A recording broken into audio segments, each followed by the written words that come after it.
All right, love that trick. All right, welcome everyone. I know we're a little at capacity right now, which is always a phenomenal problem to have if you're an organizer. So for the young and spry folks that don't need a chair, maybe stand against the wall. For everyone else, we have couches, benches, etc. The bench over there. We'll make it work. All right. So my name is Dan, and I am the New York City organizer for the Sierra Club's Beyond Coal campaign.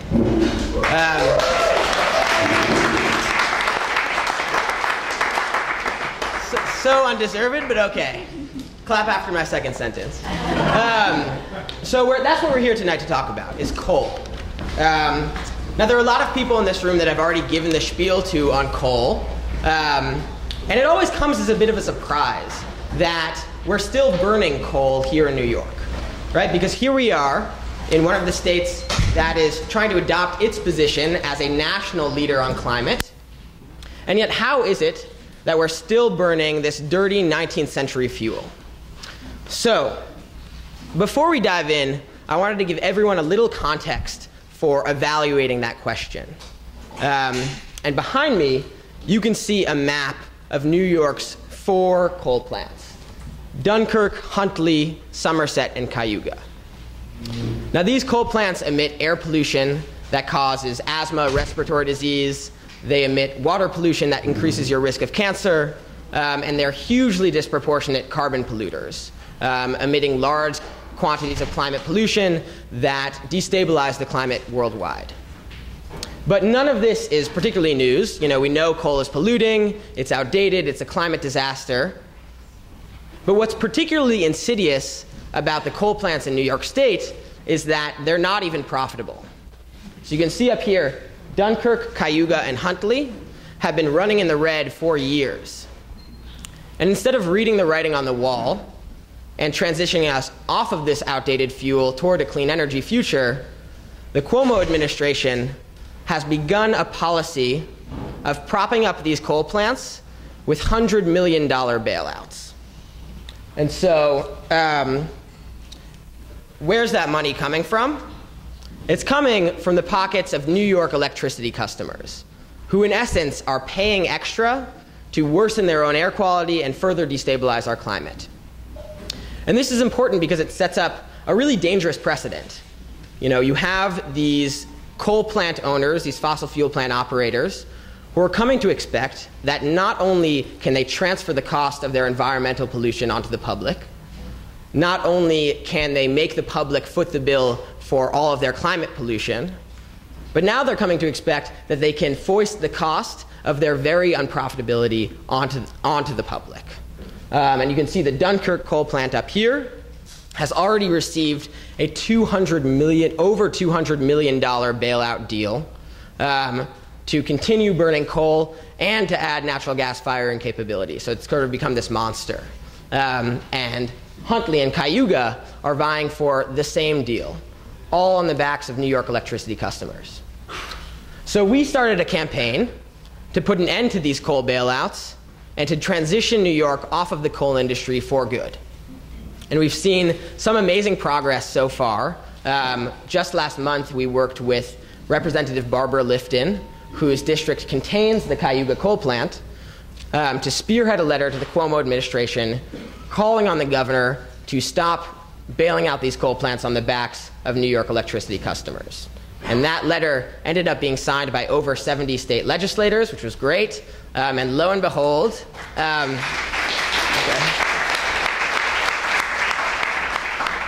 when we saw the final end-of-session bill come out of Albany, there was a new $19 million allocated for communities transitioning away from coal plants, which is a super exciting first step.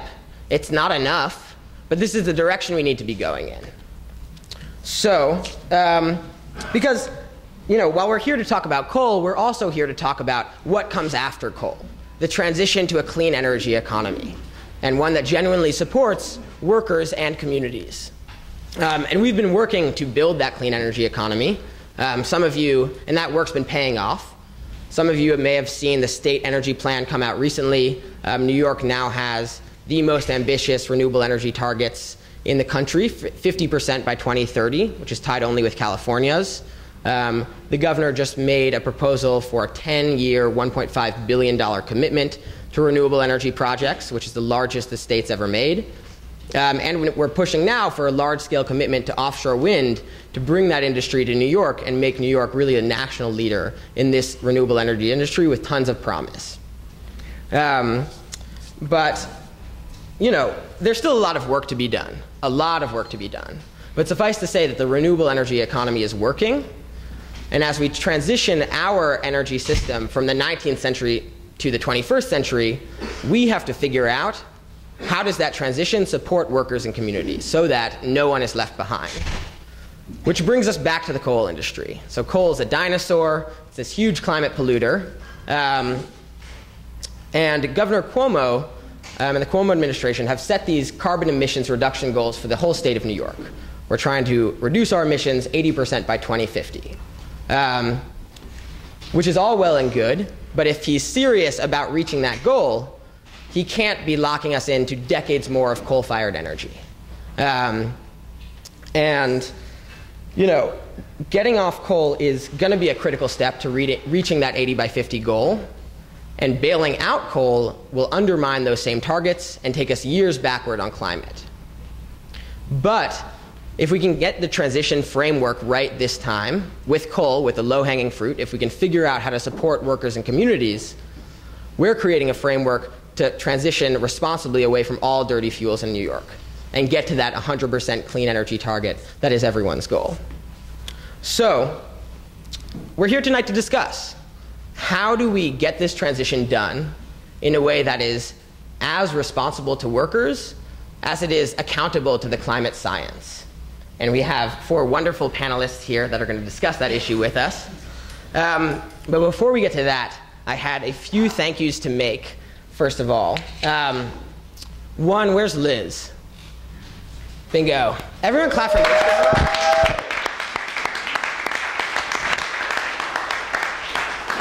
So Liz and the amazing Patagonia team have made this space available to us free of charge.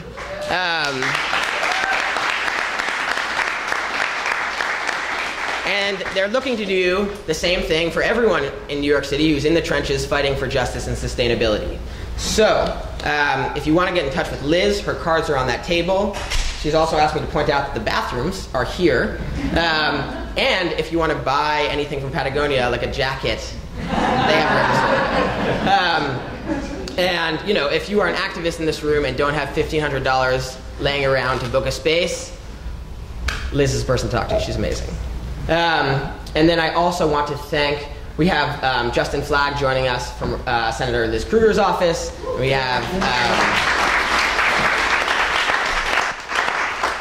Zach Turney, Zach somewhere here, visiting us from Representative Kathleen Rice's office. Thanks to both of you.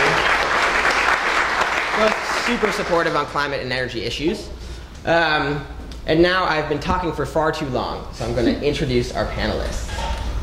So we're going to be hearing from Irene Weiser, who is a council member for the town of Caroline, New York, and also one of the co-founders of a group called Fossil Free Tompkins, who have been organizing for years to retire the Cayuga coal plant and effect a just transition in that community.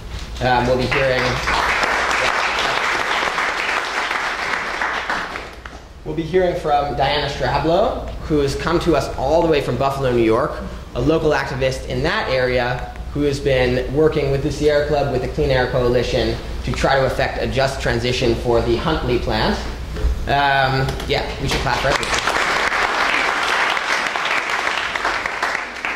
We have Matt Ryan joining us, and Matt is the executive director of the Alliance for Greater New York, otherwise known as ALIGN. They do some of the most exciting work, I think, at the intersection of climate and labor in all of New York City. And before coming to New York City, Matt helps organize low-wage workers' unions across cities in the Midwest.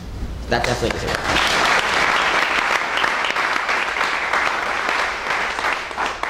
And then finally, we're going to be hearing, and I'm so glad he's here, from Aaron Mayer, who is the new president of the Sierra Club and a longtime environmental justice activist. Aaron cut his teeth 3 decades ago leading a citizens campaign to shut down a trash incinerator in Arbor Hill, which is a predominantly low-income community of color in Albany. And since then, he's been a tireless advocate for racial justice, climate action, and grassroots power. And we're lucky to have him.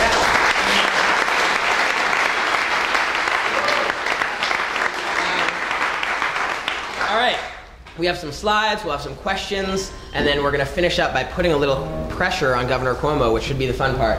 But we'll hear from Irene first. Thanks, Dan, and thanks to all of you. This is kind of an amazing turnout. I am here from Tompkins County to talk. I guess, do I need to be closer to this, or can you guys hear me? Okay. Here to talk about the Cayuga Power Plant in our county, in Tompkins County. But before I do that, I wanted to give you a little bit of a sense of Tompkins County. Like, where's that, right? And what's it like? Why does it matter? How did I get involved in this? And so here we go. So this is New York State. Right there in the center there with the star, that's Tompkins County, the most progressive county in all of upstate New York.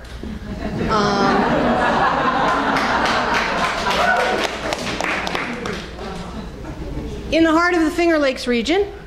We're right there on Ithaca is our county center on Cayuga Lake, the longest of the Finger Lakes. And you may know Cornell University, located in Tompkins County. You may not know that we also have prize-winning vineyards, beautiful fertile farmland, some absolutely unrivaled natural beauty, and a very engaged and vital community. So, I think this is not quite reading me from there. There, let's try that. So when this threatened to come to our part of New York, you can bet that we got organized. And like many of you, we showed up in Albany to raise our voice and to say, we don't want that here. But I think we're kind of overachievers in Tompkins County and became one of the epicenters of the anti-fracking movement, starting with developing the logo that became the icon of the movement. Sandra Steingraber winning the Heinz Award for her grassroots organizing and beautiful poetic writing about our environment. Helen Slotchie, who won the Goldman Prize, a brilliant attorney. She and her husband developed the strategy, the winning legal strategy for towns to be able to ban fracking in New York. And finally, Tony Ingraffia and Bob Howarth, two very courageous professors at Cornell University who were recognized by Time magazine for their courage in speaking truth to power. And they spoke about something that the industry doesn't want you to know. And that is, the industry wants you to think that gas is a clean fuel that's a bridge to the future. And Tony and Bob know different. And they were here to tell us that natural gas is actually 80 times more potent of a greenhouse gas than carbon dioxide within the next critical 20 years. And so it's through those roots of anti-fracking involvement that I actually ran for town board, got elected to enact a ban in our town, and have a deep commitment to seeing the end of the use of all fossil fuels. So our power plant, it's located in the northwest corner of Tompkins County, kind of out in the middle of nowheres, actually. You can see it's about 22 miles away from Ithaca. So quite honestly, it wasn't really on my radar. It's got good emission stats, and I just wasn't thinking too much about it. Until 2012, when they declared bankruptcy. And that changed everything, because they were ready to shut down. But the state said, whoa, you can't. There's this reliability issue. Reliability? Reliability means that you need to have power available when it's needed without stressing the system, so that when you turn on the light, you get light. And the problem is, not in Ithaca, but in Auburn. And this is a map of the power grid in our region. And the problem is that in Auburn, during hot summer days, they've got some old crapped out wires that overheat. when in addition to the heavy industrial load up there, people are running their air conditioners and the demand is high. And so to prevent those wires from overheating for some, they say, 400 or 500 hours a year, they wanted the power plant to send power up there through the back door. So that was the setup, and the Public Service Commission said, okay, you can address reliability either by fixing the transmission lines or by taking your coal plant and enabling it to burn frack gas in addition to coal. So yeah, so that's where we got involved. One thing, and Dan mentioned a little bit of this, because of the reliability concerns and the plant wanting to go bankrupt but not being allowed, we, NYSEG customers, have to pay what's called a Reliability Support Service Agreement, which requires us to pay every month to support the plant. We pay for their payroll, we pay for their fuel costs, we pay their taxes, all of their operating costs, maintenance costs, it's all on us to keep that plant operating. So every month on my bill, I get a surcharge. Reliability Support Services is a couple of bucks in the winter, it's less in the summer. Not so much of a big deal for me, but I'll tell you what, it's a big deal for the businesses in upstate New York that the governor purports to care so much about. They're paying $1,000, $2,000, $3,000 a month or more. Nucor, this large industrial customer up in Auburn, is paying close to $500,000 a year in reliability service support. So what does that look like from month to month? Here's where the bailout really starts.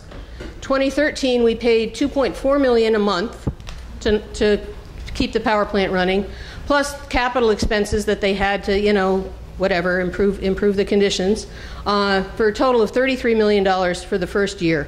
For subsequent years, 2014 through 17, they upped the price even more, and we're paying $42 million to take care of capital expenditures that, quite honestly, they likely deferred before they went bankrupt. And so all told, we'll be paying $188 million just to keep this plant operating, and we still haven't fixed the problem. So here's the Public Service Commission and this decision, right? Fix the grid or gas plus coal. How do they make that decision? Well, one basis is the costs of doing it, right? Transmission upgrades going to cost around $55 million, gas and coal $145 million. And don't forget, that doesn't even include the externalized costs, either from fracking or from coal, which we know the health impacts, the community impacts are tremendous. But there are some purported benefits, and they're real, and I want to let you know that these are real benefits that we struggle with in our town. If the plant closes, there will be 60 jobs lost, which is a lot of jobs for a community of our size. Not insurmountable, but it's a number of jobs. If the plant stays open, they'll reduce their workforce from 60 to 30. There's also the tax benefit. Transmission lines, especially since they're in another county, don't pay any taxes, whereas this plant is the largest taxpayer in our county. It pays not only for the county taxes to help repair the roads and the town taxes, but the biggest piece is for the school taxes. So here they are at this crossroads, and it seems kind of a no-brainer to me that we can find a way to employ 30 or 60 people and pay $2 million a year in taxes without charging the ratepayer an insane amount.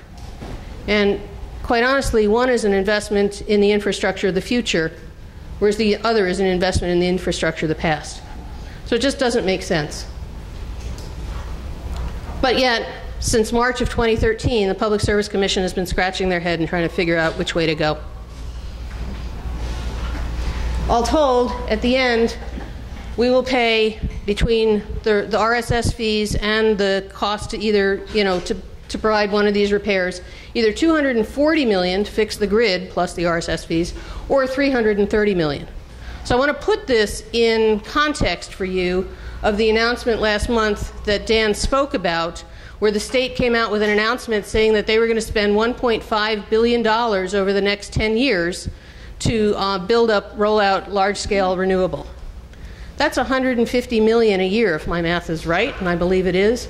We're paying twice that that to keep this dinosaur of a power plant operating for what? So I think probably some of you in the room are going to get this and some of you not. This next slide. Remember Crazy Eddie, who had these insane prices? Well, this is Crazy Andy, and I'll tell you what, these coal bailouts are insane. So we decided it's time for action, which you'd think in our fractivist rah-rah community would be a pretty easy thing to do. But not so much. This issue actually became very divisive, mostly because of the jobs and taxes. And there's a lot of people who are concerned about how do we manage that. There's a lot of people who just don't want to offend their neighbors because their neighbor is going to think that they're trying to raise the tax on them. So nobody wants to take a stand. Whoops. And so we end up with this sort of scenario where on the left we've got the school district holding press conferences to say, forge ahead, repower the plant. And we've got other town supervisors, this is my town supervisor, at a press conference saying, no, shut it down.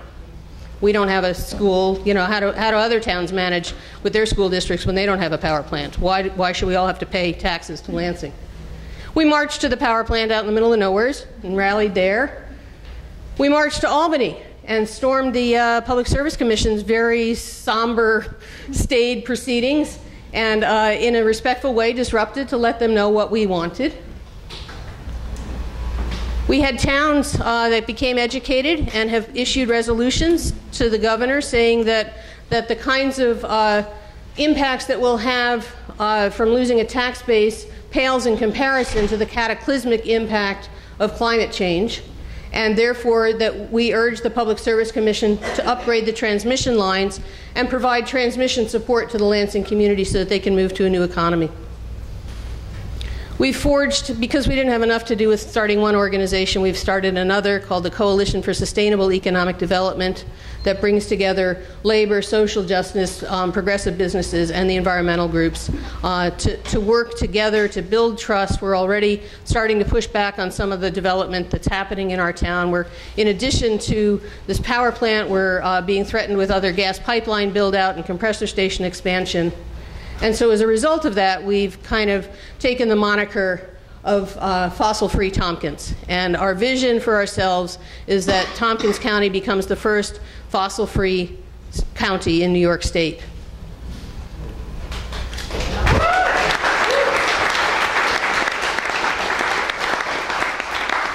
So we had our coming out at the Ithaca Festival Parade. We made this was the cover photo on the Ithaca Journal.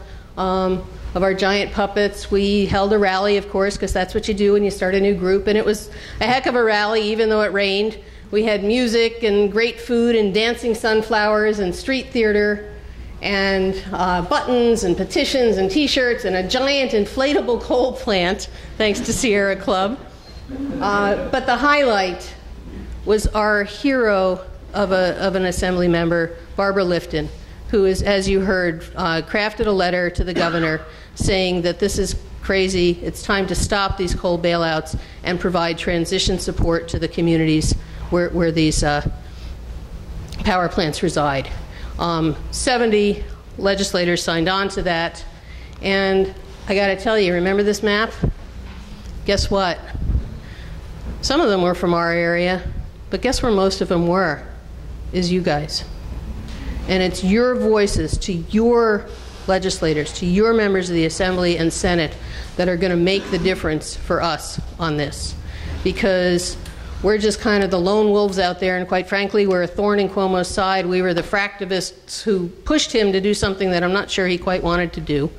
And so really we need your help and your support to make sure that Cuomo knows that we've got to change direction here. And I'll tell you what, the ask has become even more urgent today, right now, because after 2.5 years of waiting, the Public Service Commission just today, we saw in the State Register, announced that the public comment period is opening on the Cayuga repowering situation, closing August 21st, and we expect that they could issue a decision as soon as September. So, doing it in the under the cover of summer vacations has us worried and concerned, but I know that you guys will come to our rescue and be there and push and rally and make sure that this doesn't go that way. Our message is simple to the governor, and you guys can help me with this. It's sort of a two-verse cheer. No coal, no gas, transition support now. No coal, no gas, renewable energy now. And that's the message that the governor needs to hear. So I thank you for your attention. We are Fossil Free Tompkins. We invite you to join us and look forward to working with you. Thank you so much.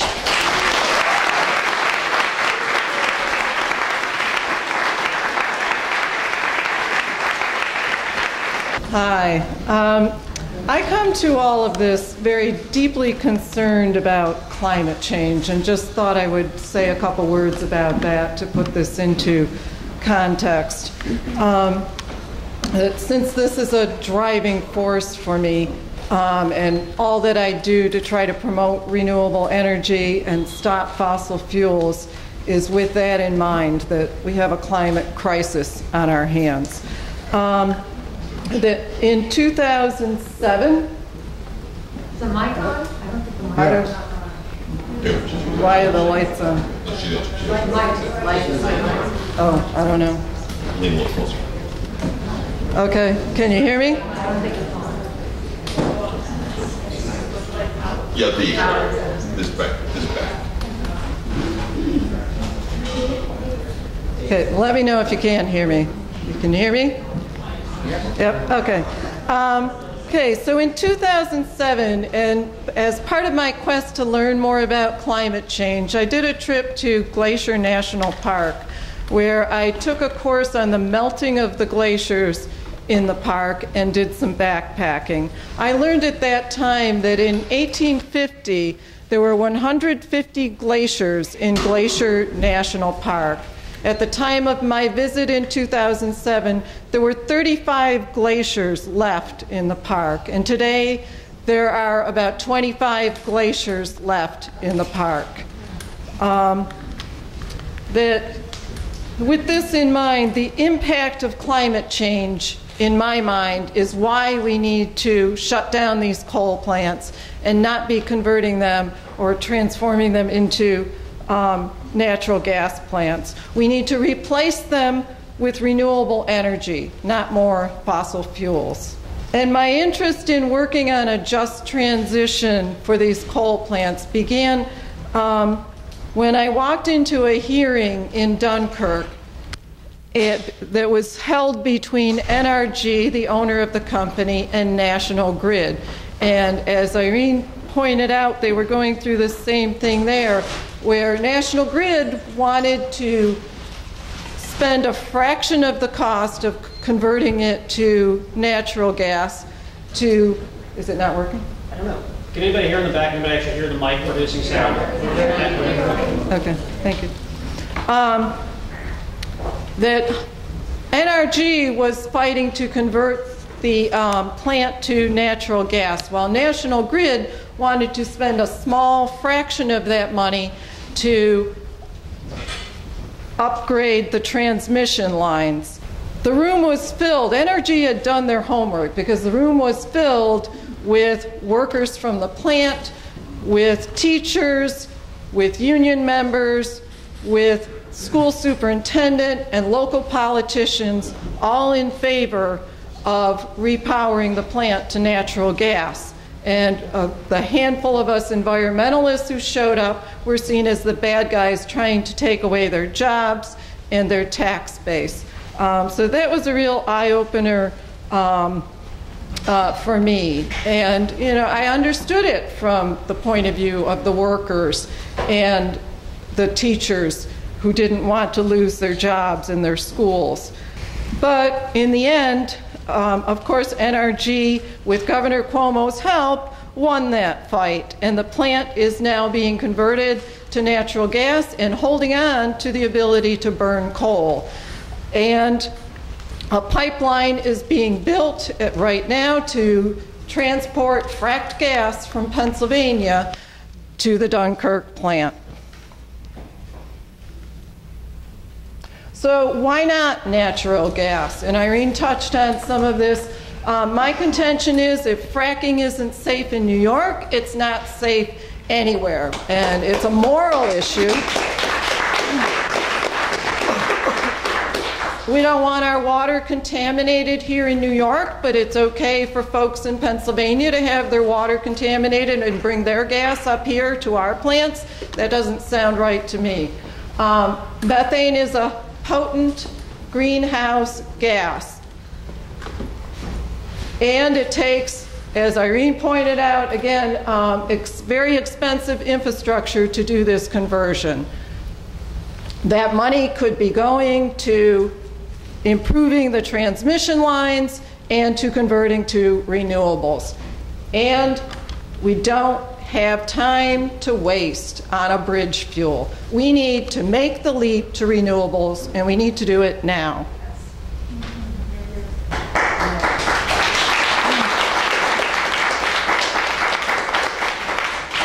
So this is the Huntley power plant that is in the town that I live in. The town of Tonawanda, New York, and it's also owned by NRG, the same company that owns Dunkirk. And Huntley is likely to close because of, at least we hope, it's likely to close because of its financial situation. The cost of coal that they're now bringing in from the Powder River Basin keeps increasing, and the natural gas prices are low right now, so they're highly competitive with the coal, and Huntley's earnings are falling dramatically. In 2005, they were making $110 million, and in 2012, we're operating at a $3 million loss. Then there's also the health issues associated with burning coal. The CO2, and this plant has been in violation of the Clean Air Act and the Clean Water Act. And in 2015, Erie County was cited, has received an F rating for their air quality. That area around the plant, Tonawanda, is just outside of Buffalo, New York. And that area has the highest concentration of air pollution of anywhere in the state due to Huntley and other industrial plants in the area. So the notion of a just transition is the notion that we should not have to choose between good jobs and a good economy and a healthy environment and a transition to renewables, that we should be able to do both. So that is what the Clean Air Coalition has been working toward. They're working to build a vision of what could it look like, what could our future look like without Huntley, and taking care of the workers and the tax base. This is from an article that was in the latest issue of the Sierra Club National Magazine, and it's about other places, but it features the Huntley coal plant. So Richard Lipsis, the president of the Western New York Area Labor Federation, says that lack of a clear alternative can scare the hell out of people. Transition can't be done unless we show how we can save jobs and communities that will be devastated. Right now there's about 75 workers at Huntley. Many of them are IBEW union workers. The schools will suffer, although their payment in lieu of taxes have been decreasing because of Huntley's lost revenue. They are still dependent on the taxes from Huntley. But already, because of this lowering of their tax base, they've had to lay off teachers and close schools. So they're worried about this. The town of Tonawanda is worried about it, and Erie County is worried about it. So our Just Transition team, led by the Clean Air Coalition, has taken some, some action trying to build grassroots community support. We've held community assemblies. We had a Just Transition conference where we had experts come in from around the country who have faced similar issues. And we formed a Just Transition team and held regular meetings. The Clean Air Coalition is working with labor and elected officials. We've set up a speakers bureau to inform the community, and we also recently had the UB School of Architecture design visions of what the land could look like, what that area could be used for. Right now, Huntley coal plant sits along the Niagara River and takes up a third of the waterfront in the town of Tonawanda.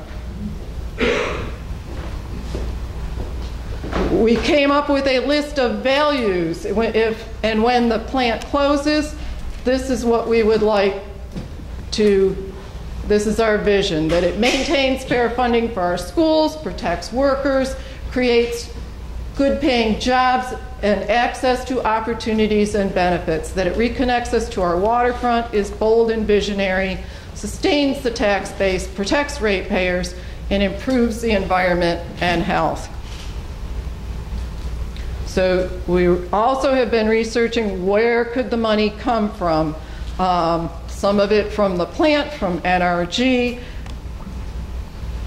and various benefits. New York State Power Authority sits on a large pool of money that could be an asset. And we were very pleased to learn that of this new $19 million that the state just allocated, and hope that Huntley can benefit from this. I've also had the opportunity, and this was through the Beyond Coal campaign, to attend an NRG shareholders meeting, and actually got to meet and speak with David Crane, who's the president and CEO of NRG. And this is a letter that, or part of a letter that he wrote to college students.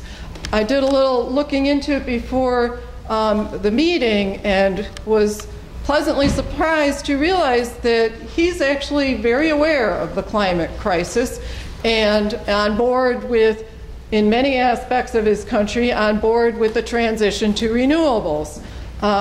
In part, he says, we at NRG are concerned that the predominant fuels we and other companies in our industry are using are having a damaging and potentially irrevocable impact on the world that you are in the process of inheriting from us and ultimately will bequeath to your own children. He ends with saying, climate change is your defining challenge. In the natural order of things, it would not yet be your time to lead. But the clock is ticking on climate change and the world just can't wait. So you must act. The time to begin is now. And I would say it's the time for him to act as well, which he is, but hopefully he'll act in Tonawanda. And actually he was a very personable man. I got to speak with him and talk to him about the situation in Huntley. And we each got to stand up and ask a question at the shareholders meeting. And mine was based around, I asked, what is your plan to line up your vision for ethics and sustainability and renewable energy with what is happening on the ground at coal plants like Huntley? And he talked about the reliability factor. In conclusion, I would like to say that I walked into all of this, as I said in the beginning, about concern about the impacts of climate change, but especially I was concerned about the impacts of climate change on nature, on the natural world, but have gradually become more and more aware of the impacts on human life. Billions of people from India and China to California and Colorado, 1/6 of the human population depend on glaciers and snowpacks, these reservoirs in the sky, for their drinking and agricultural water supply. What happens when these glaciers melt, become floods, and then disappear? We need to stop coal bailouts, stop building infrastructure to bring fracked gas into New York, and move rapidly to a goal of 100% renewables, wind, solar, and geothermal, not coal and not natural gas. Thank you.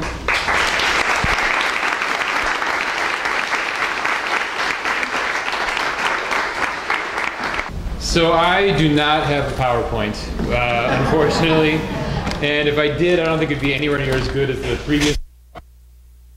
I'm kind of glad at this point that I didn't put one together. So again, my name is Matt Ryan. I'm the executive director of Align.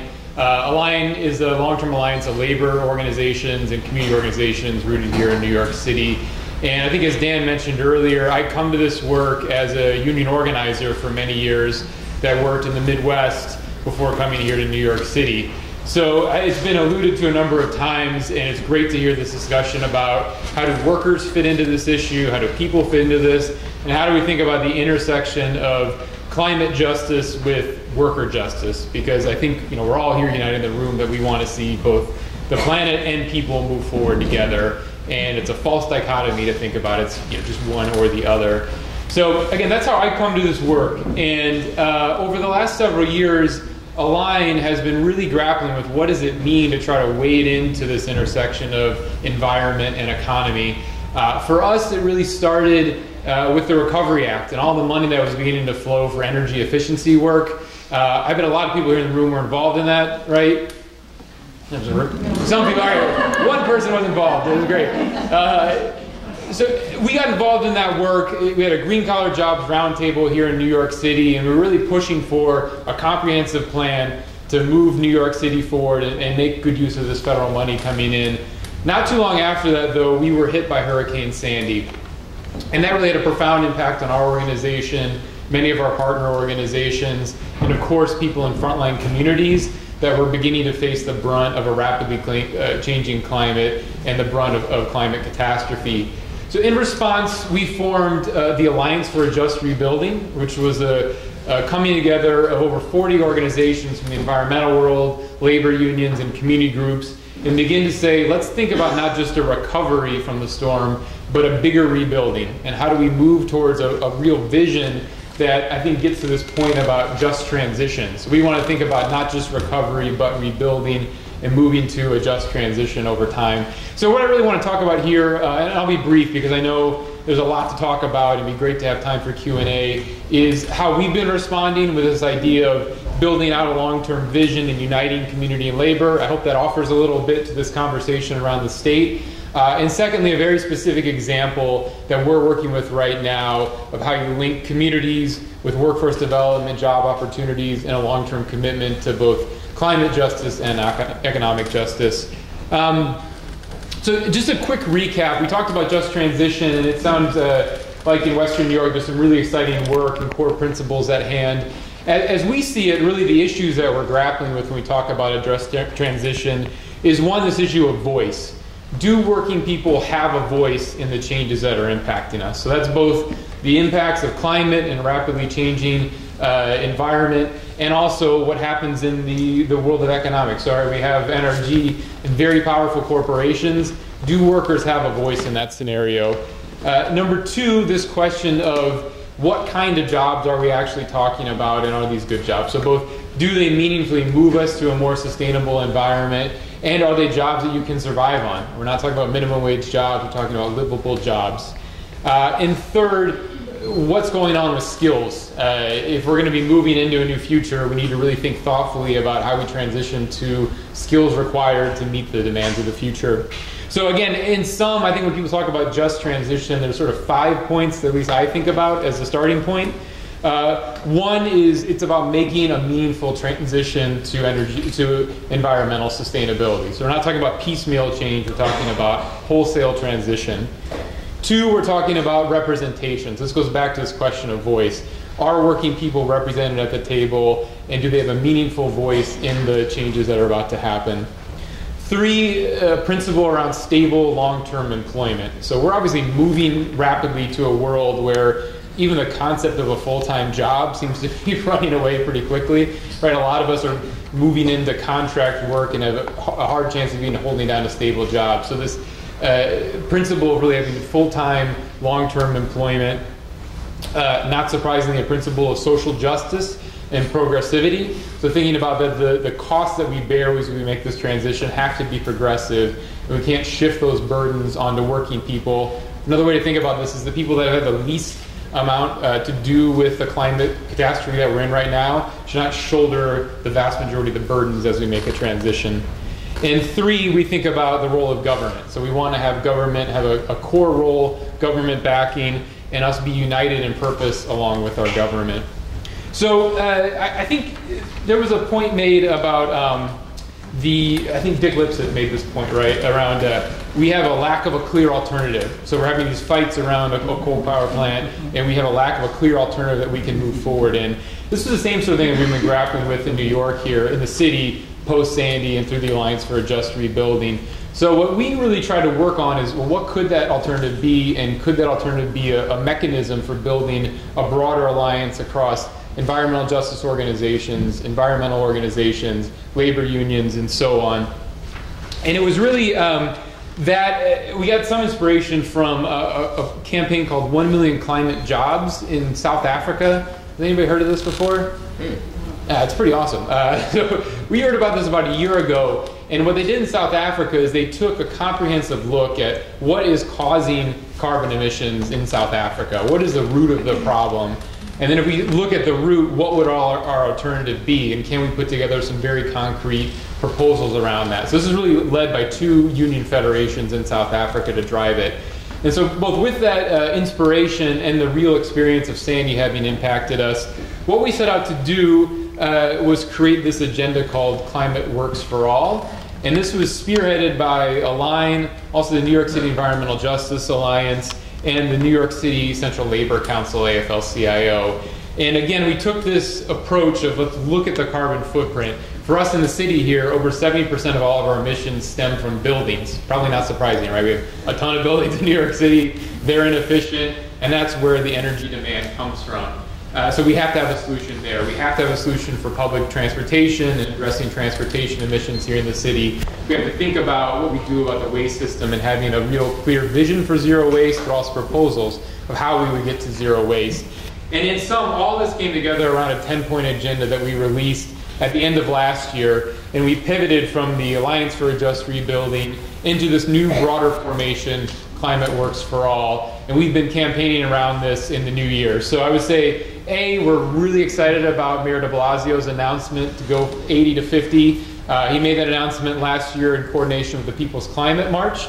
He more recently made an announcement about a plan to try to move to 100% renewables through the public sector, which is very exciting.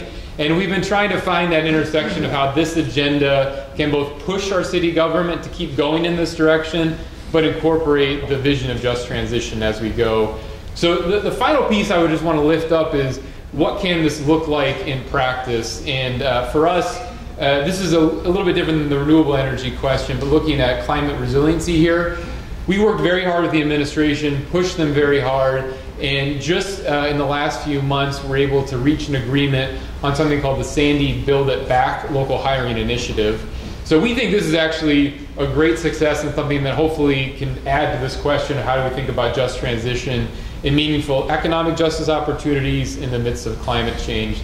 So in sum, what we looked at is the $850 million coming into the city, mostly federal funds, for climate resiliency investments. This is home elevations in Far Rockaway, infrastructure improvements in Staten Island, and similar investments in southern Brooklyn. And what we reached in agreement was that we were going to use this money, one, to be really targeting job opportunities to those frontline communities. So there is now a track, if you go to the Workforce One centers in Far Rockaway and Coney Island, in Staten Island, where local residents who were hit by the storm can go and sign up for job training opportunities and begin to enter into pre-apprenticeship programs that will allow them to get the skills required to work on building back their communities. But then as they do that, they have not just a job opportunity, but a career opportunity. So what we would imagine is they can be moving in over time from those building back jobs into some of the jobs described in this report, jobs connected to renewable energy and so forth. Secondly, these are going to be good jobs. These were previously jobs slated with no standards at all. We would be lucky if they were minimum wage jobs, and frankly, some of the work that we have been seeing beforehand had been done under the radar with day labor, very abusive conditions. And this new move is going to make sure they're good jobs, union jobs, and again, moving along the track of living wages into long-term careers. And then finally, this question of voice, I would just note that it's notable that we're stakeholders now. So instead of screaming from the sidelines, wanting to see something happen, we're both designing the program, implementing the program, and at the table with the city government. So we have groups like Faith in New York, which is a large confederation of congregations across the city who are at the table. Their congregations and congregation leaders are helping shape this program.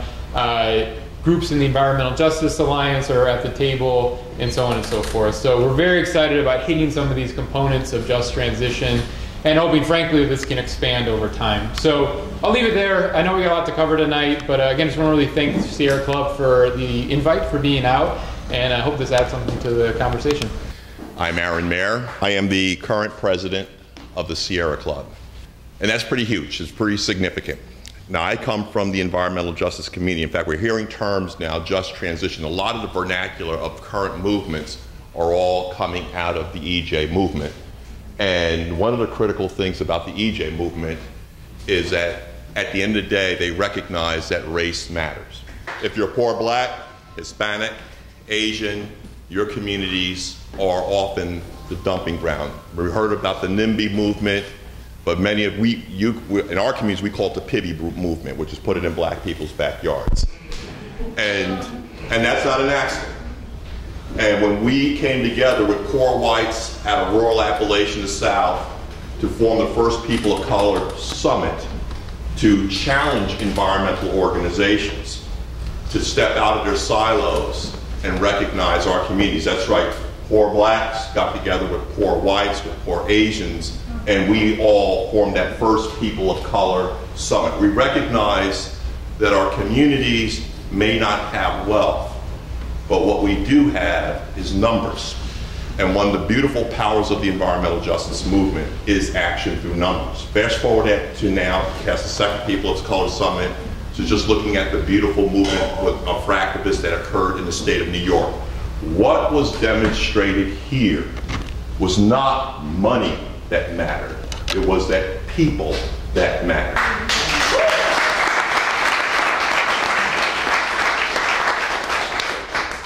Business Council went into overdrive.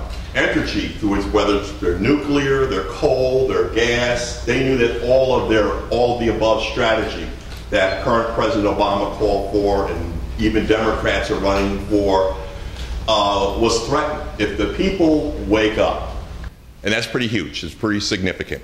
Now, I come from the environmental justice community. In fact, we're hearing terms now, just transition. A lot of the vernacular of current movements are all coming out of the EJ movement.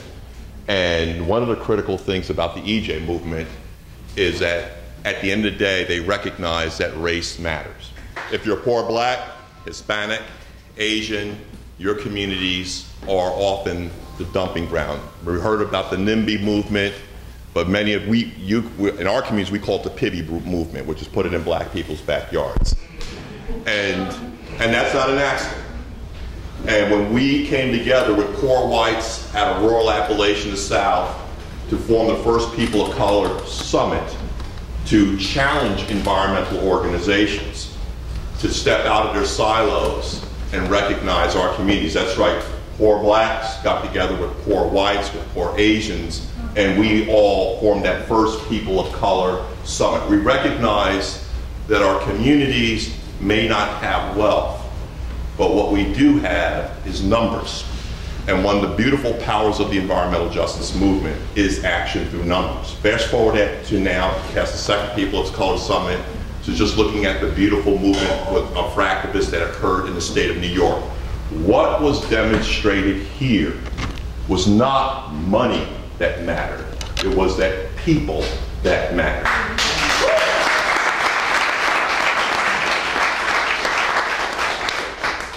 Business Council went into overdrive. Entergy, through its, whether it's their nuclear, their coal, their gas, they knew that all of the above strategy that current President Obama called for and even Democrats are running for was threatened. If the people wake up and take action, change happens.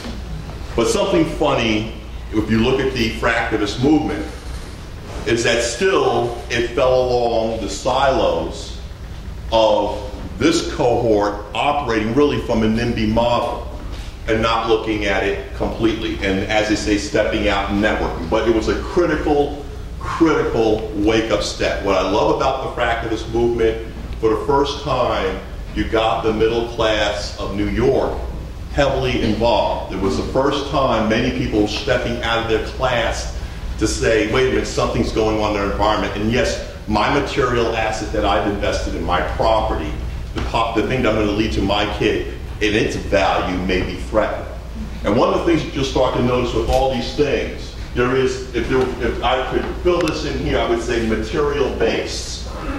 All of this alliance and all this actions is predicated, and people's actions predicated upon material base. Most people are moving not just because of the health threat, but basically what's going to be happening to my asset. And so there was a big wake-up call, and something that's been very much alive in the environmental justice movement, and a big level of awareness whereby people are reaching beyond just only their class, but now reaching toward, as they say, a common goal. And here's my big concern. As the fracking movement, as they say, has achieved its goal in New York State, what's the next step? How do we keep that fire going? How do we keep that power going? Well, the issues, again, the problems have not left us. The climate change related issues have not left us. Fracking was just one piece of the carbon puzzle. Coal is that other piece of that carbon puzzle. And oil, big oil, is still with us, and it's that other piece of that carbon puzzle. And when the president or Democrats buy into the model of all of the above strategy, that's where we get into that slippery slope. And what's really beautiful about Tompkins County, because it is the eloquent argument of money, cost, taxes, and even you see the playoff against labor. But what's really fascinating is it's also a math test. Can you do the math? It is cheaper right now, not to wait 10 years for $1.5 billion. We can put that money on the table in 1 year right now. We do not need to wait. The issue is, how do we wake up and how do we connect as communities and come together? I've been working with the NAACP, the communications workers, and a number of other big organizations that, as they say, pull us together to de-silo the movements. Move beyond our shelters and our barriers. And in fact, right now, most of the language that's driving the movement, the science, has come from out of the environmental justice. When we talk about cumulative impacts, synergistic effects, this is a whole vocabulary that came out of the environmental justice movement, but it doesn't own them. They basically gave very clear definitions in terms not only of the impacts, but also the outcomes. And another piece of this matter is economics and poverty. They will play off on your personal income insecurity to say that this is a false alternative or choice that you have to make. Or they'll throw out a big number like $1.5 billion over 10 years and make that sound like they're making a huge investment. Let me give you an idea of scale. Does anybody know about the chip fab plant up in Saratoga County? How many? Just by show of hands. Okay, then one thing about that plant, and this goes back to Pataki and a lot of the Democrats, and it was a success. They put over $2 billion of your tax dollars to AMD. They subsidized to the tune of $2 billion for them to build a chip fab plant in Saratoga. So if they're serious about jobs and job creation, and that was how this thing was sold, the middle class and the suburban folks up there went wild because they're saying we're getting this massive infusion of brilliant science, technology, and it's happening right here. $2.5 billion, And every legislator just about signed on to that. That includes some of the legislators from some of the poorest districts right here in New York City signed on to that pipe dream. Now, if they can make that commitment for a chip fab plant, which is a polluting facility, which uses a lot of water, they can also put that same investment right now in each county. They can put $2.5 billion. I say, don't give me a startup program. Let's give it a cleanup program. Let's get a clean energy program. And I guarantee you, if they match just for clean energy alone, renewables alone, they can absolutely jumpstart, as they say, all of our local economies, provide living wage jobs, provide just transition, but also start to clean up and rebuild, as they say, our grid and our infrastructure. The fact that we're being given this choice, whereby once again we're bailing out energy or guaranteeing the profits of 1%, that comes from that old politics. So I want to reach back to something that the fractivist movement gave us. It gave us a real window into our potential. But the only problem is that I saw was just only this color, mainly at the rallies. We need to pull in, actually communities of color. We need to pull in labor. We clearly have the environmentalists, but we have to transcend the class barrier. We have to reach outside our communities. If you look around the room right here, right now, I do see a spot a few folks of color. But most of the environmental movement is still a middle-class suburban movement. You know? In fact, whoops, sorry. Shake my hand. I don't bite. And did it rub off? The only thing that's going to rub off is my love and my solidarity.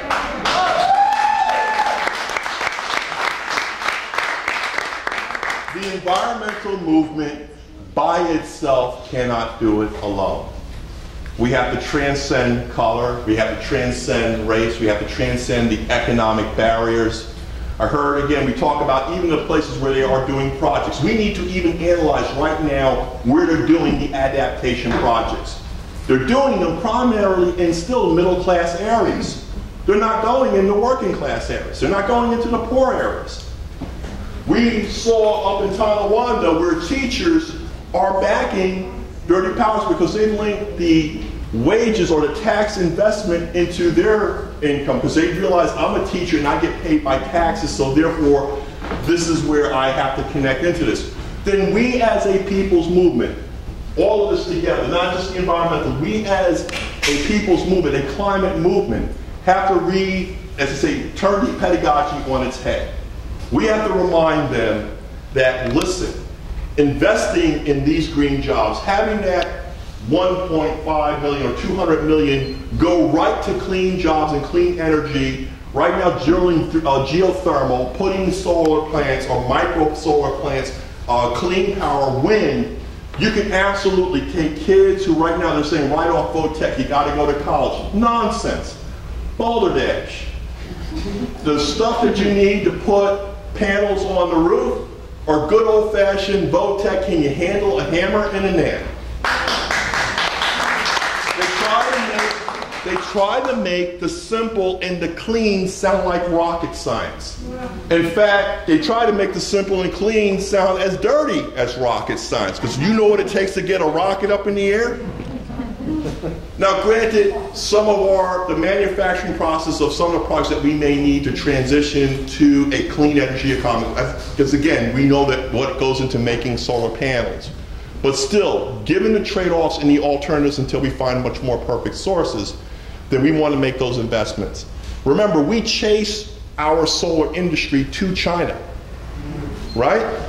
Because our politicians did not hear from us. They didn't hear nationwide from the people the way the fractivists, at the point of when they can connect the gas and drilling in New York, as they say, made New York State come to its knees. They did not hear that kind of pressure coming from the people nationwide. So what happens is you have our president who said, you know, hope, And yes, we can, but the next thing out of his mouth, after they said drill, baby, drill on the other side, he said all of the above.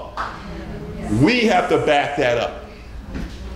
We cannot just simply entrust to a particular political party, governor of the state of New York. By the way, when I had to sue to shut down the Answers incinerator, not only was that a huge fight, but I'm also a father who 2 daughters that have environmental asthma. So when you talk about, as they say, authentic voice and crunch, these are things that most communities are dealing with. So the things we have to go out and take on the politicians. What we learned 30 years ago, the plant didn't shut itself down. It took direct action. Now the Sierra Club, we just got to the point where it can authorize, nonviolence and civil disobedience. We just recently got there. But hey, listen, the movement, you got to understand its context. It takes the diversification of the Sierra Club organization to get it to where Martin Luther King is at.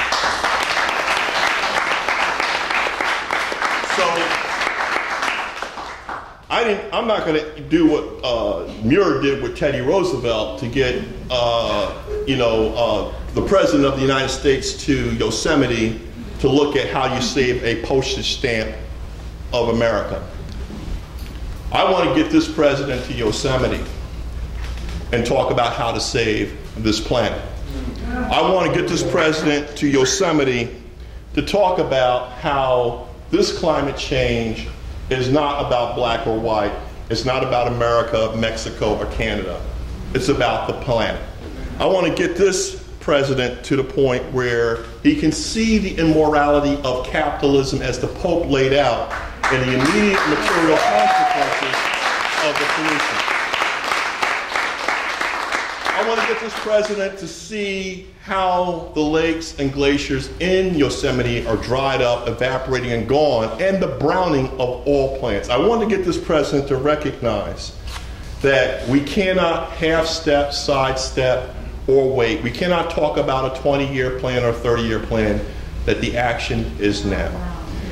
If we don't come together, if we don't diversify our movements, if we don't diversify whatever you are a part of, whether you're the Sierra Club, whether you're a union laborer, whether you're a teacher, student, whether you're a neighborhood association, if you do not tear down your silo, if you do not open up and reach out to your brothers and sisters, we cannot save this planet. But more importantly, one of the pieces that we're doing part of a democracy initiative is not only reaching out, we're recognizing that the power of the vote, and not just register to vote.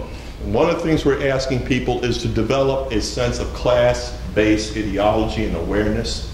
Know that your material interests are linked to a green economy. Your very survival of the next generations are linked to a green economy. But more importantly, whenever they erect any impairment to your ability to vote, you cannot any longer choose the person who's going to be doing the siting, the zoning, and the deal making with the industries that are on your side.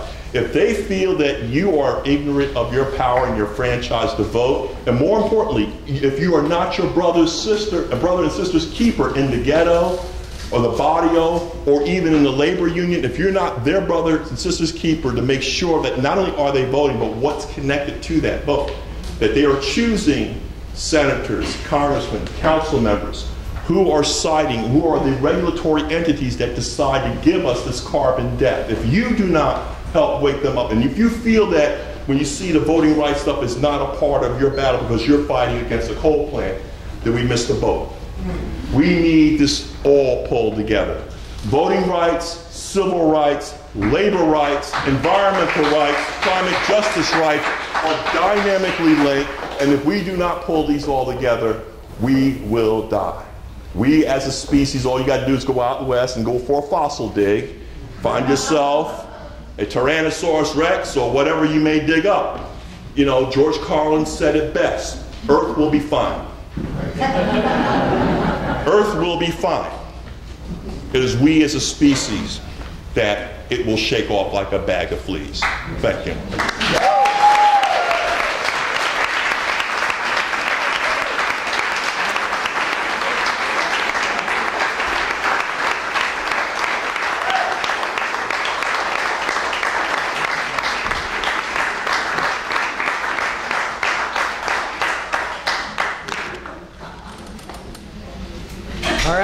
Thank you, Aaron. And thank you to all of our panelists. One more clap for all of them.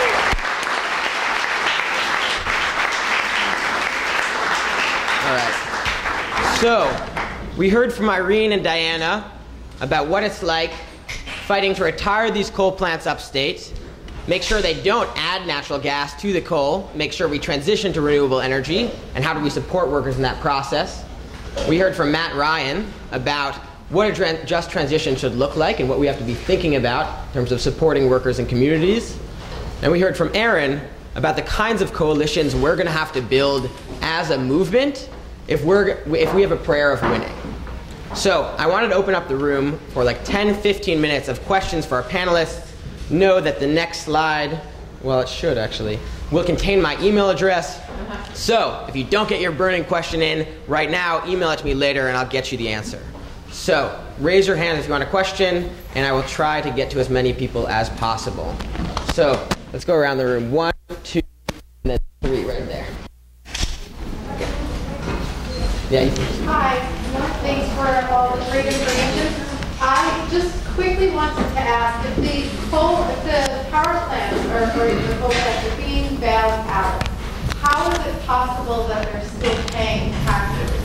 Are we giving them so much money that they're also paying taxes, or are they just not paying at the moment? And if that's the case, then the argument for the tax fees seems to be null and void. Yeah, do you hear that one? I think there's different. Sure, it's how are they still paying taxes?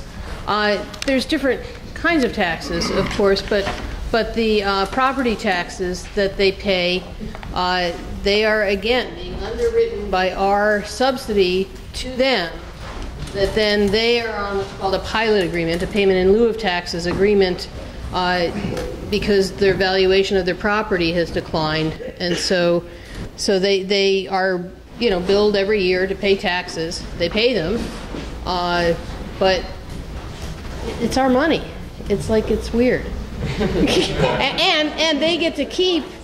So we pay them to stay in business, to keep operating, and in the Cayuga situation, they're allowed to keep the first $7 million in profits that they make from the money that we give them, that allows them to produce power not just for those 500 hours where there's this reliability need, but they get to bid power into the open market and bid it in cheap because all their expenses are paid. They get to keep $7 million a year in profit, and then 50% of any profit above the $7 million. And out of all of that, they pay taxes. Well, here's a fundamental thing, and this is the math test. A lot of these things operate on formulas. Your politicians, your governors, your regulatory agencies set the formulas. And let's just think about TARP, how we just bailed out Wall Street, right? What was the biggest insult of that bailout? They took bonuses. Even though after wrecking the economy, they were able to still take your tax dollars after generating toxic assets. So you had to buy their toxic assets, bail them out, and from that, because they were such good guys, they took bonuses. At the end of the day, it's your money. It's your money. And here's the thing, a little economics term, it's called opportunity cost. What could that money have gone to? Were there alternatives? And how did these bad alternatives get taken? Because at the end of the day, we in November, we elect a party, I'm a Tea Party or a Democratic, whatever. So you elect a party, and that's what you leave. You walk away and you let these folks, there's no accountability to the voter. But what the fracking movement showed is that if we just wake up for 5 minutes, you can absolutely beat the Cokes. If we wake up for 5 minutes. And so in waking up, you can actually help talk about organizing coalitions to build that movement to make sure that funding in that formula, and even the fact that, no, you got to fight full freight. In fact, we don't even want to invest in that. So at the end of the day, it's your money, and it is the ignorance of the masses over how that money is spent and how the formulas are set up, and the double talk of as they say, the full politician staff that decide, whether or not you are being bamboozled and hoodwinked. At the end of the day, you're being bamboozled and hoodwinked, and it's your money, and it could absolutely go to green, clean energy, and still pay taxes and actually, as I say, move us on a more perfect solution. Great. Let's take a few more questions. So I want in the black sweatshirt. Yes. This is I'm part of an organization called polluting, and Yeah. right now the group I'm in, Human Rights Action Project, we've been working on a campaign to mandate climate education in all public schools.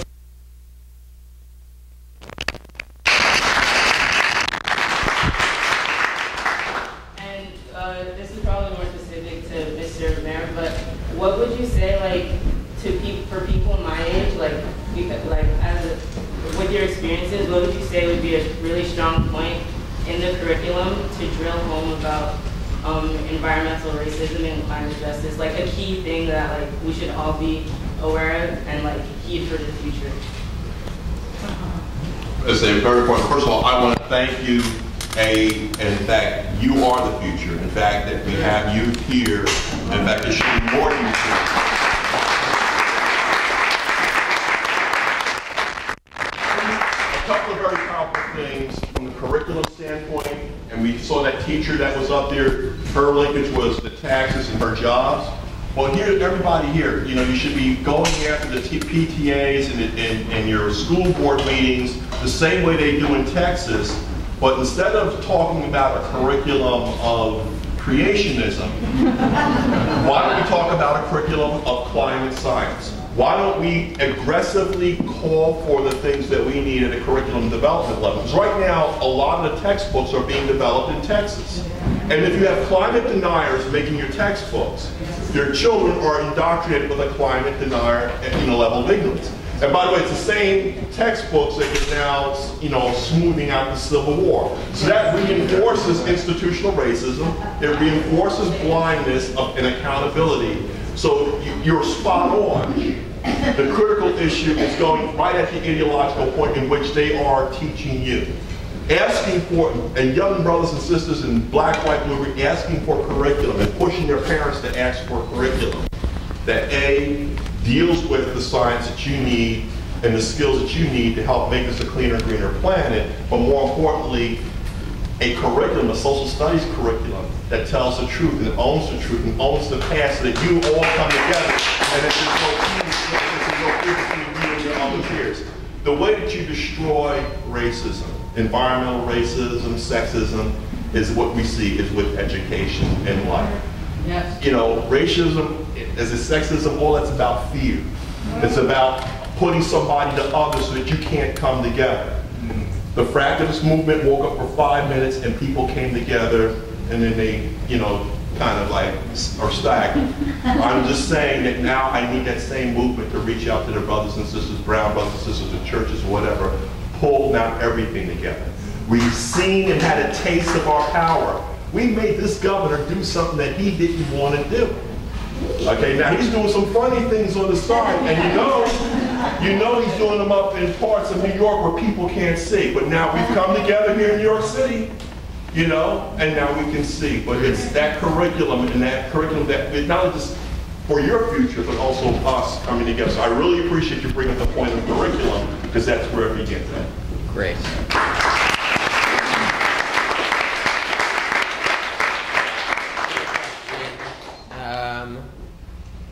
Dee. Yeah, I have two kind of related questions that are sort of around the role of money in all of this. And one is challenging how do we really go actively about challenging the power of the big banks who can just fund, like you say, you find $5 billion credit line if you want to sink a new oil well, or you can fund whatever you want if you've got the big banks behind you. But meanwhile, they'll turn around and say there's no money for schools and there's no money for renewable energy. So, what kind of leverage points can we as a movement use for that? And also, how can we help people bring that home to divestment of our pension funds and all of the things that we're doing? Our money is going to support this. So the two things are related. Does anybody want to take on some of those conversations? Well, Aldamato, one of his claims to fame was that he sat on the banking commission. And remember, these are elected officials. They decide the funding formulas, they decide the relationships, they decide how they're going to act. They could create a credit bank or a commodity bank that actually can finance. I think it was the international bank that they were trying to let go up, belly up. What's the internet? Anybody knows about the Commerce Bank? Does anybody know Yes, the Export-Import Bank is a powerful tool that if we are enlightened and help our politicians feed to the fire, they can absolutely be used to finance green, technology green, infrastructure green cap. They can start to capitalize in this industry. The issue of startups is capital. And the question is, who has more money than our treasury? The bankers know that. Wall Street knows that, right? They've looted it, right? Yeah. You're paying for it, right? So you also have these other banks, these other things that finance and create, as I say, the financial capital they need, but they also can create the market incentives too. So while one level they like to tell you they want to get government out, no, business is really about controlling government so they can get more to get. So the issue is as ignorant as our masses are about their power and holding these politicians to get, as I said, to real outcomes, saying, listen, Chuck Schumer, what's with this bank and why are you not pushing for a clean energy portfolio to be financed? And we want a micro market capitalized right here. So it is our literacy. And we can't get that literacy unless we come together. And I know that there's folks that are progressive Wall Street investors. There's big money in this technology and transition. The real battle is the new emerging wealth that can come from this green transition versus the old carbon that's trying to stay on. And so this is the tension. So let's play them off against one another. But the critical thing is that we need to make sure that as an electorate that we are literate. We have to now deal with a level of deep intellectual thought with regards to how do we shape these politicians to finance the lending institutions and or the quantity entities that basically provide for the market incentives as well as the capital base by which this green technology can prosper and, as they say, grow. It is our choice, but the issue is you don't know it's your choice unless you're literate about it. Great. All right. I know everyone loves hearing Aaron speak. If anyone has questions for any other of our panelists, we have one in the striped shirt in the middle. Yes, have you looked into... Can you raise your voice a little bit? The context of New York State and the coal plants that need to be shut down. It was framed as a choice between transmission lines on one side and coal and natural gas plants on the other. I don't think it's really quite that simple, and it's not just a question of the relative cost of either side, because it's, first of all, the cost of efficiency is 25 cents on a dollar compared to new electrical capacity. Secondly, you can get a massive reduction in your energy use during the peak hours through demand response programs. So if you do a combination of efficiency with demand response, with solar, for instance, rooftop solar, which is very labor intensive, you might get far more bang for the buck than simply going into new transmission lines. The notion that the issue is reliability, that's a completely false debate. There's no lack of reliability amongst renewables. There are baseload renewables on the one hand, and wind and solar are complementary renewables, and the more wind and solar you have in the landscape at different points with very, very accurate satellite data on the wind and the sun, you have more and more reliability as you add renewables. Sir, we're going to need a question eventually. It is 9 p.m. So the issue is, have you looked at the other alternatives besides transmission lines, as a strategy? I can speak to this. So the reason we brought up transmission lines is because the utilities themselves, not typically very progressive bodies, have done studies to say, okay, what is the reliability issue here and how does it compare to the current cost of bailing out these coal plants? Turns out we could affect these transmission upgrades with about somewhere near a tenth of the cost that we're currently taking to bail out the coal. Now, are we saying that's absolutely the best option? There are all these options out there, and there's tons of technology. All we're saying is there are vastly better options, and what we can't be doing is continuing to prop up these plants. So I think that, do you have, all right. I just have a clarification. Yes. Again. Like, Yeah. I think, you know, the docket that the coal plants are part of, which are, you know, the PSC has like put us in this frame, right? So the docket that is in front of us right now, you know, for Dunkirk, Cayuga, and Huntley, and Huntley soon enough, which will be, to meet reliability needs in the state of New York. Do we go with transmission upgrades, or do we go with, continuing with the coal plant or not? And the owners of the coal plant want to do a coal to gas co-firing option. The Sierra Club, the ratepayers, many other organizations have intervened in this docket and said precisely this. Look, their transmission upgrades will meet the short-term reliability fixes that are necessary to keep the lights on in these areas, but also demand response, energy efficiency, and distributed energy are things that the commission should be looking, the Public Service Commission should be looking at. So yes, the answer is yes. A lot of people are raising these concerns. The commission has made a very narrow proceeding, and that is where we're going. And I think it's very well said as well. Yeah, so absolutely we agree with you. It's just a sad reality that we haven't been investing in those kind of things, and so we're not there yet. Yeah. But there's also a political history to how this came about. And that is that it used to be, I mean, power plants went out of business, you know, here and there over time. And when they did, they would shut them down. If there was a reliability need, the automatic way that they got fixed was to upgrade the transmission line, because you could always route power from somewhere else in the state. So that was just the default. That's the way it's always been done until Senator Maziarz, who's now out of office because of corruption charges. Senator Maziarz has Somerset coal plant in his district, and in the 2013 budget, he slipped a rider in that said you can't just do transmission upgrades automatically. You have to take into account the local community impacts and the value of repowering. And so that changed the game and requires now that communities look at repowering versus the usual response. And I agree, the usual response needs to change as well. And we are seeing, if you look at, I've become such a geek. I feel like you know those kids who walk around like telling you everything about dinosaurs. That's how me on power plant stuff. So I've been reading the New York's Independent Systems Operators Gold Book, which is their report that they issue every year about how the system is operating.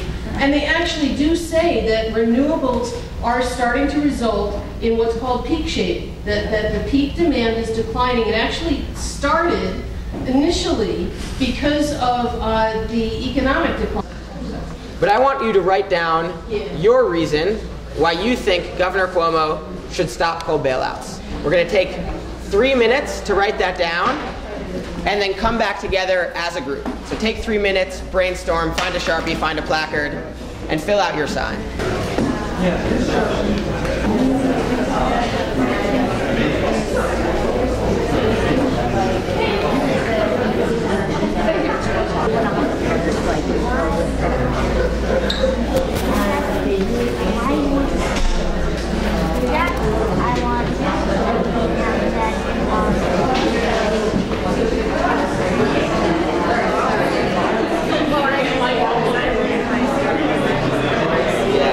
Looks like most people have finished writing their signs.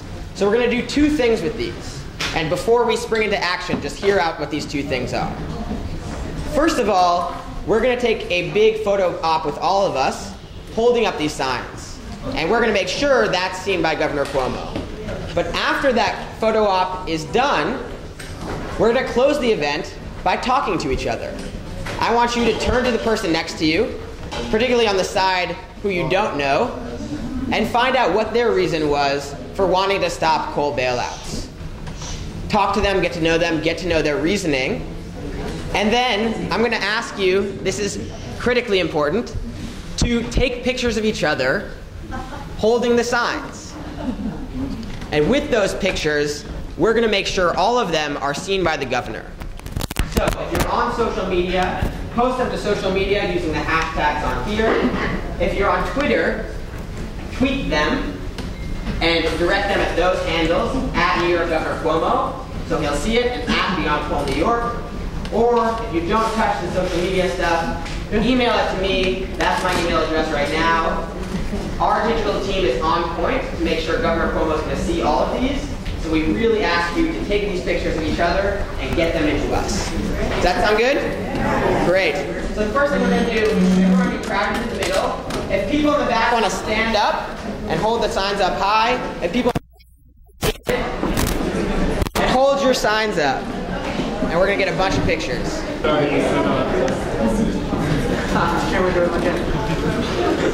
Wow. Wow, this is an unbelievable picture. Now you hold my little. Yes. Good. All right, I'm just taking pictures on a smartphone. Fancy camera people. You feel like